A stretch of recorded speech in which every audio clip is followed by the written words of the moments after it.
We're talking about related rates. This is an enjoyable topic for me in calculus.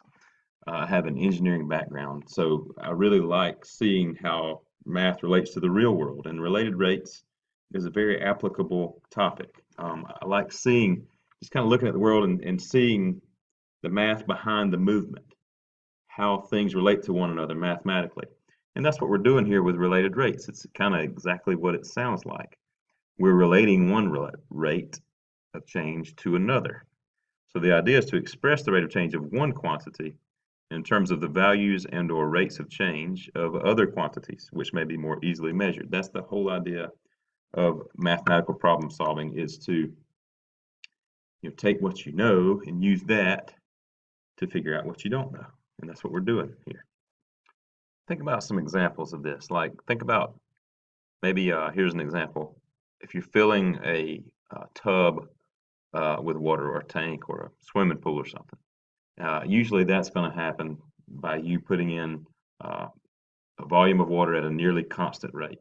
So the volume is changing, but what else is changing? A lot of things are changing as well, like the perimeter of the water, the surface area of the water, the height of the water level, that is.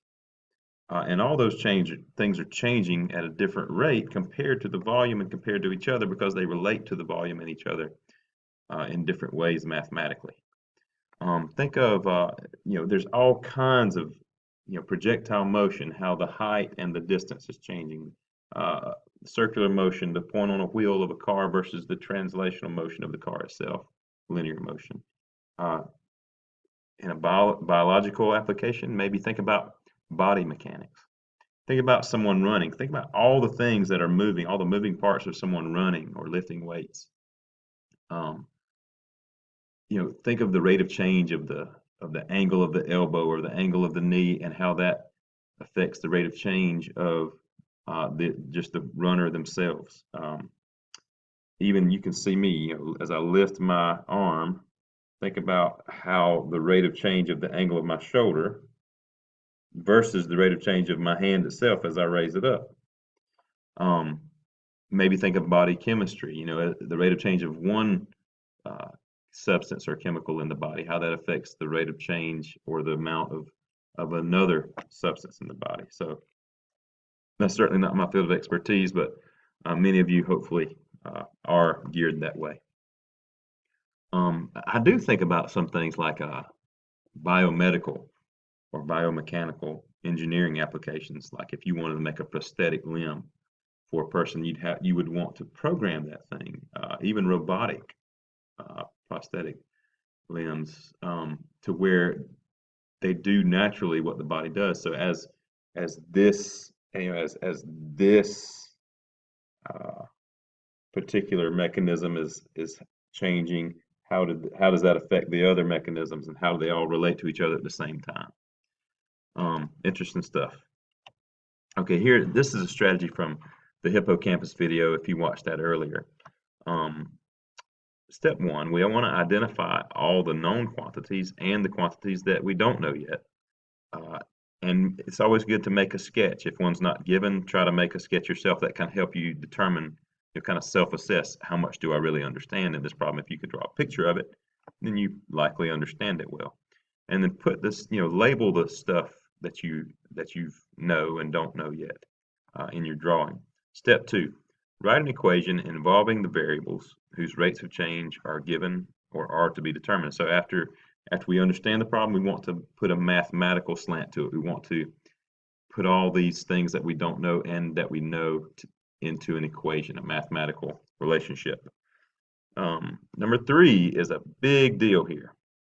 Use the chain rule. The chain rule is going to be a key to this concept, to implicitly differentiate both sides of the equation with respect to time. Big emphasis there. You'll find out why in a minute. After completing step three, substitute into the resulting equation all of the stuff that we know, and then we'll be able to solve for what we don't know. Okay, let's get into an example. So first example, air is being pumped into a spherical balloon at a rate of 20 centimeters cubed per second. How fast is the radius of the balloon changing when the diameter is 10 centimeters? Okay, so what do we know? What is given to us? Well, we're given this 20 centimeters cubed per second, but what is that? It's a rate. It tells us it's a rate. The rate of what? The rate of change of what? Well, look at the units. Centimeters cubed, cubic centimeters per second. What is a cubic centimeter measuring? It's measuring volume.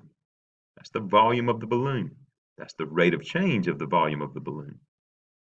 So this is dV dt, or V prime. What else are we given? We're given the diameter. But perhaps we want to express that as a radius. That's a tricky thing in problems. It gives the diameter when really we want the radius. So how fast is the radius changing? So maybe we want to say instead of the diameter is 10, we could just say the radius is 5. So that's what's known to us. R is 5, dV dt is 20. Now, how can we relate R with dV dt or with dr dt? We actually want to know dr dt because we want to know how fast is the radius changing. So we want to know dr dt, the rate of change of the radius. How do we relate all this stuff? Is there a mathematical relationship here? Yes, there is. It's a very well-known one. The volume of a sphere is equal to 4/3 pi r cubed. So V is related to R mathematically in this way. All right, so then what we want to do is we want to differentiate both sides of that equation. So the derivative of volume, but not with respect to volume, with respect to time. So how do we take the derivative of volume with respect to time? Well, we take the derivative of volume with respect to volume, and then using the chain rule, we then take the derivative of volume with respect to time and multiply them together. The simple thing here is that dV dV is just 1. So this just simplifies to dV dt. Over here, we take the derivative of this expression with respect to time.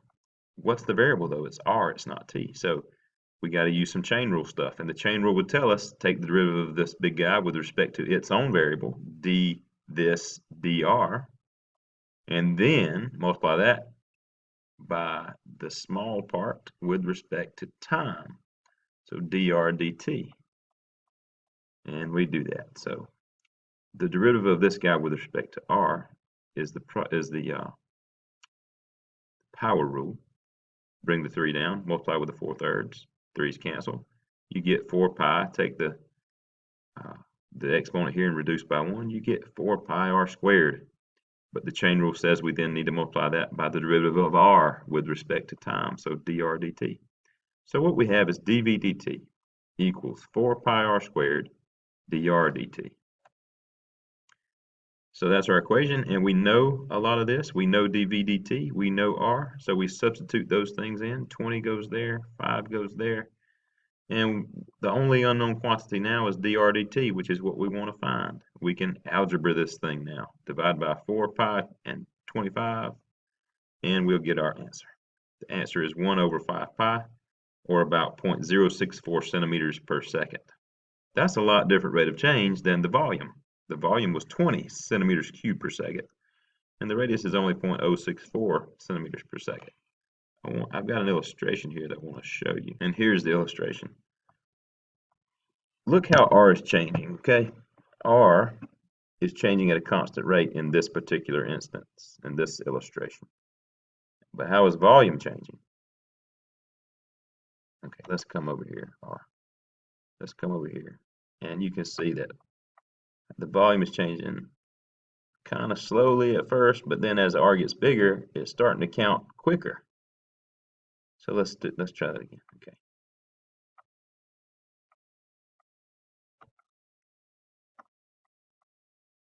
One, 2, 3, 4, 5, 6, 7, 8, 9, 10, 11, 12, 13, 14.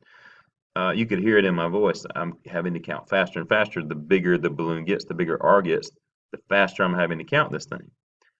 And that makes mathematical sense because V doesn't change linearly with R. V is a function of R in a cubic relationship. So that makes sense that it would be increasing faster than R is increasing. Okay, so now let's go back to R. presentation here and go to the next example. The next example is a calculus classic, the ladder problem. As the ladder, okay, so you say you're standing on a ladder and something bad happens, the ladder begins to slip. So if this ever happens to you, don't think about how much it's going to hurt. Think about the math. Okay, so if this bottom of this ladder starts to slide along the ground, then the top of the ladder is going to slide down the wall here. Okay, so what we're given, a ladder is 10 feet long. We know this segment is 10 feet. If the bottom of the ladder slides away from the wall at a rate of 2 feet per second, how fast is the top of the ladder sliding down the wall? So what else do we know? This thing is sliding out at 2 feet per second. Well, if we call this the variable x, then we know dx dt is 2. And it also says when the bottom of the ladder is 6 feet from the wall. So that's when x is 6. So that's another thing we know. What don't we know? We don't know y. The y is the distance that the top is from the ground. We don't know that. And we don't know dy dt. That's the rate of change, how fast this thing is falling to the ground. So one thing we could do is the first thing we need to do is figure out how do all these quantities relate. What is a good mathematical relationship? What shape do we see here? We see a triangle. So what's a good old way to relate the sides of a triangle? The Pythagorean theorem. Here is an illustration of the ladder problem. Here we have a ladder, the top of the ladder, the bottom of the ladder, and we're going to let this model the bottom of the ladder sliding out at a constant rate. And we're going to see how the top of the ladder slides down according to that. Here are some equations just to notice. The ladder is always 10 in length. The top of the ladder as it relates to the bottom of the ladder can be given by this. And this number gives you the location, the y coordinate of the top of the ladder. The bottom of the ladder as it relates to the top, and here is the x coordinate of the bottom of the ladder. This is the rate of change of the bottom of the ladder, and it's just a constant 2 feet per second. Here's the rate of change of the top of the ladder, the position where the point of the top of the ladder is, how it's changing. This is the derivative of that. The rate of change is given according to this equation. We did it a little different in the example. It can be done either way, and it simplifies down to this. And this will give you the rate of change as that rate of change changes according to these other variables, especially according to the position of the top. Let's watch what happens. Okay, notice the top of the ladder is sliding very slowly at first. Looks like it's getting faster and faster. Now it's going really fast, and when it gets to the bottom, it's going super fast. And as it goes toward the top, look how it's slowing down. All right, look at this rate of change right here. 1, 2, 3, 4, 5, 6, 7, 8, 9, 10, 11. You can't even count that fast. It's going super fast now. So you can see that that's not remaining at a constant rate of change. And it's in fact that's changing even faster the closer you get to the bottom. Let's just even look at this. 9, 8, 7, 6, 5, 4, 3, 2, 1, 0. You can hear it in the voice. You can see it. The rate of change of the top of the ladder is not constant like the bottom is. It is. It depends on where it is, how fast it's falling. So interesting stuff. So how are we going to math all that? We're going to use the Pythagorean theorem. X squared plus y squared equals z squared. And we're going to differentiate both sides with respect to what? With respect to t. So the easy thing here is that since there's a plus sign between these guys, we can differentiate these terms individually. So the derivative of that with respect to t is equal to the derivative of this with respect to x times dx dt. So the derivative of this with respect to x is 2x. And the derivative with respect to t is just dx dt. The derivative of this is 2y times dy dt. The derivative of this is 2z dz dt. All right, now we just need to substitute and solve. Well, we're given x is 6. We know dx dt is 2. We know that the length of the ladder, the hypotenuse here, z is 10. And what about dz dt? Well, that's the rate of change of the length of the ladder. But the ladder is a constant length. It's not changing at all. So dz dt is 0. So this whole side becomes 0. So here's our new equation. All right, we just have 2 times 6, 24 plus 2y dy dt equals 0. Now, what the problem is, we have two variables left here. We have y and dy dt. So what can we do? Well, we could go back and figure out what y is using the good old Pythagorean theorem. We knew x, we knew z. That means we can figure out what y is. So do a little side step here to figure out y. We can algebra this equation. Subtract 36 from both sides, take the square root, and we get y is equal to 8. Then substitute that in for y, and just move stuff over to get dy dt by itself, subtract that, divide by that, and you end up with -3/2 or -1.5 feet per second. That's the rate of change. That's the rate at which the top of the ladder is falling, dy dt. Third example. This time we have a hot air balloon that's rising straight up from a level field. So here is the balloon rising up. And it's tracked by a rangefinder 500 feet from liftoff point. So here's a rangefinder. It knows that it's 500 feet from the liftoff point. And it also knows that it's looking up at the balloon at this moment at an angle of pi/4. So it knows that, and it also knows that it's changing its angle, it's increasing its angle at the rate of 0.14 radians per minute. So if that's the case, then how fast is the balloon itself rising at that exact moment? Well, let's see. How might we want to relate these things? We got a triangle again like the last problem, but this time we've got an angle involved. So we've got some sides, we've got the angle of a triangle. What's a good way to relate those mathematically? Using trig functions. So we've got this angle, we've got the opposite side from the angle, we've got the adjacent side to the angle. Which trig function do we want to use? Tangent relates the opposite to the adjacent. So that's what we're going to use. Here's an illustration. Notice how theta is changing.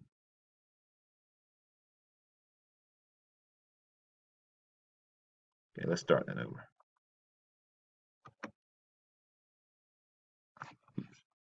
Oh, I can't start it over because it's a picture, not a... Okay, so notice that the higher this thing gets, theta is counting more and more slowly. Okay, you can rewind the tape and see that down here at the bottom, as this thing was changing, theta was changing fairly quickly, but as it gets higher and higher, theta is more and more reluctant to change its value. Notice where it is now. This thing is 45 feet high, and theta is 0.47 pi. That's almost pi/2, which is almost 90 degrees. Will this thing ever get to 90 degrees? Will it ever get to pi/2 radians? What would this have to get to in order for this to be pi/2? I'll let you ponder that a little while. Okay, so we said we were going to use tangent. So tangent of theta is equal to y over x, and x is already set for us, so x is 500. That's a number now, not a variable. It's a constant. So now we're going to take the derivative of both sides with respect to time using the chain rule. The derivative of tangent of theta with respect to time is equal to the derivative of tangent of theta with respect to theta times the derivative of theta with respect to time. That's going to, the d theta is going to cancel. We're going to get d this dt, which is what we want. Now, the derivative of tangent of theta with respect to theta is secant squared of theta. So secant squared theta times d theta dt. And the derivative of y over 500, think about that as just 1/500th y. What's the derivative of 1/500th y with respect to y? It's just 1/500th. But the chain rule says I also have to do dy dt. So 1/500th times dy dt. Now, substitute what we are given. We know theta is pi over 4. We know the rate of change of theta, d theta dt, is 0.14. And the only quantity that I don't know is dy dt, which I can now solve for.